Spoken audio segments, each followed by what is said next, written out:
Mahabharat episode 7 Draupadi स्वयंवर और अर्जुन की वापसी। पिछले एपिसोड का संक्षेप।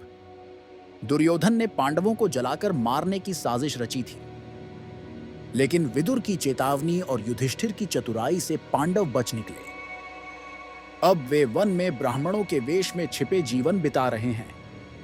भीम ने राक्षस हिडिंब का वध किया और हिडिंबा से विवाह कर घटोत्कच का जन्म हुआ।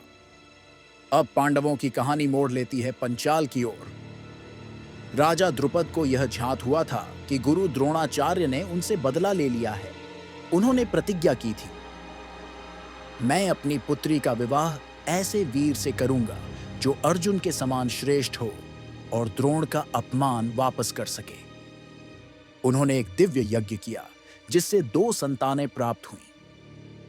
एक पुत्र धृष्टद्युम्न, एक पुत्री द्रौपदी, जिसे यज्ञ से उत्पन्न होने के कारण यज्ञसेनी भी कहा जाता है। द्रौपदी का स्वयंवर रचाया गया।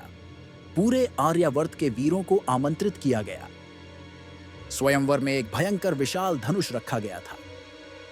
शर्त थी, पहले उसे चढ़ाओ, फिर एक घूमती मछली की आंख को केवल उसके प्रतिबिंब को देखकर छिद्रित करो। कई राजाओं और वीरों ने प्रयास किया पर असफल रहे। यहां तक कि कर्ण ने भी आगे बढ़कर धनुष उठाया और सफलतापूर्वक उसे चढ़ाया भी। लेकिन तभी द्रौपदी बोल उठी, मैं सूत पुत्र से विवाह नहीं करूंगी। कर्ण अपमानित हुआ और बैठ गया। तभी एक ब्राह्मण रूपी युवक, जो वास्तव में अर्जुन था, उठा। सब हंसने लगे। क्या एक ब्राह्मण यह कार्य कर सकता है? पर अर्जुन ने न केवल धनुष उठाया, चढ़ाया, बल्कि घूमती मछली की आंख को निशाना बनाकर बींध भी दिया। सभा में सन्नाटा छा गया। द्रौपदी ने विजयमाला अर्जुन के गले में डाल दी।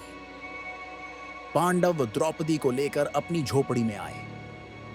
जब कुंती ने बाहर से सुना कि वे कुछ भीख लाए हैं, उन्होंने कह दिया, जो लाए हो 5 में बांट लो।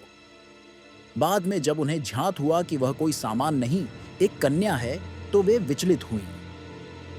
पर वचन धर्म के कारण निर्णय लिया गया कि द्रौपदी 5 पांडवों की पत्नी बनेंगी, एक दिन एक के साथ नियम पूर्वक। राजा द्रुपद को जब पांडवों की असली पहचान पता चली तो वे अत्यंत प्रसन्न हुए।